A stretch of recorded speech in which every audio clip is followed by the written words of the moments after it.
అందరికీ good morning friends. ఇక మేమైతే బావి దగ్గరికి వచ్చినాం ఫ్రెండ్స్. మా కోడలు బావి దగ్గర పోదామని ఏడ్చింది, వచ్చినాము చూడడానికి. మొన్న అయితే మేమైతే ఎల్లిపాయలు పెట్టినాము, అవి చూపించుదురా అత్త చూపించుదురా అవి మొలిచినాయా అని ఓకే అన్నది, అందుకోసమనే వచ్చినాం. ఇక చూడండి మా కోడలు అయితే ఫోన్ కావాలంటే ఎప్పుడు ఫోన్ చూస్తూనే ఉంటుంది.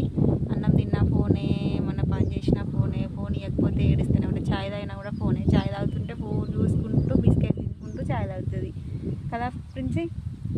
మా కోడలి పేరు అయితే ఏం పేర్రా? ప్రిన్సియా, విశాలియా, చిటిదలా? చెప్పరా అక్కనా? చెప్పవా? పిచ్చిదానా చెప్పదంట ఫ్రెండ్స్. అప్పుడు చేస్తలేదు, మాట్లాడతలేదు. మొన్న అయితే బాగా మాట్లాడింది, ఇప్పుడైతే మాట్లాడతలేదు ఫ్రెండ్స్. మాట్లాడవా ప్రిన్స్? మాట్లాడదంట. Okay bye friends.